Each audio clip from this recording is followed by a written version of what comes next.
The ability and the intentionality of Reach A Hand Uganda identifying a Jumani district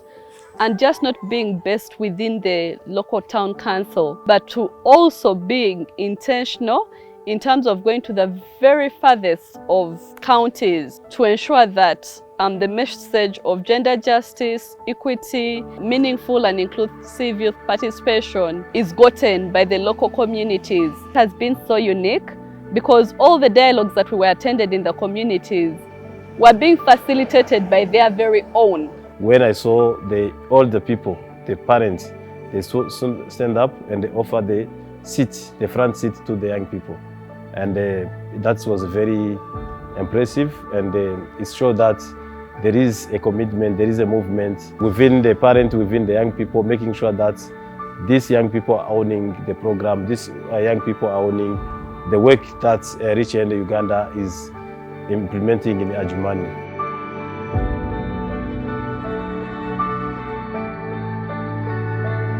And the level at which they respected the girl's voice was telling of a community that is open-minded to meaningful youth inclusion and participation, but also most importantly, valuing the girl child.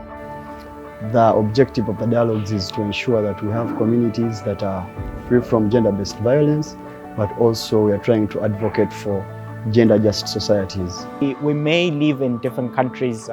we may live in different spaces, but what I found that there are similar struggles that are faced by communities all across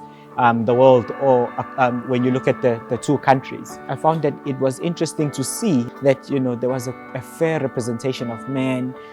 women, and also young people engaging some of the issues that they are tackling within their own spaces, the challenges that they're facing, engaging about some of the solutions that they're seeing that could fit some of the challenges that they have. So it's not a one-size-fits-all type of approach, but each approach or the engagement around the issues and the solutions are meant to fit the context, or fit the context of which those solutions are meant for. So the experience has been quite eye-opening in terms of also what are meaningful dialogues within community members in such a way that they are useful for them as well. So communications can be an expensive practice as well. But one thing that I've seen Rao has done is to really invest in the people, to get the skills and to do the work. If I speak to my grandmother, I speak to my grandfather, and I speak to my fellow siblings, they will listen to me more than the person that comes out of the community.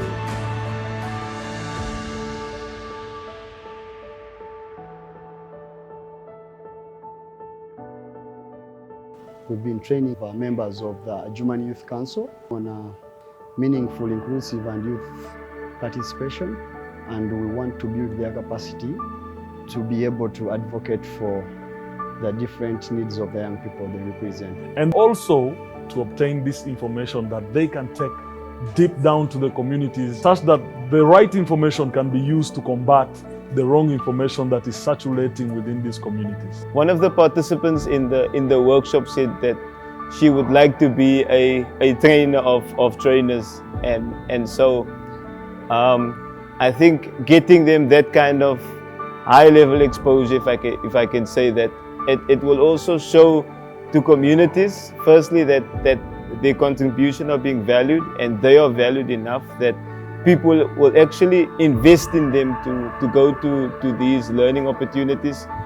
And I also think it encourages and motivates others to want to be more part of the projects. I saw the power of letting people take charge, because when they take charge and they share their own problems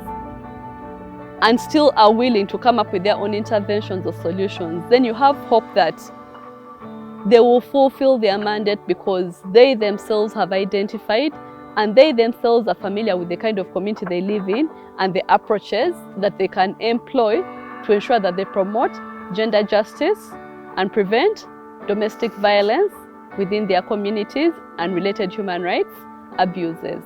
Those are some of the things that we can converse and see how we can partner and have even a campaign that is cutting across the two countries, as opposed to having something that is just there in South Africa and not necessarily in Uganda. So there's quite a lot of cross-learnings that we can have. I appreciate the commitment from the partners, the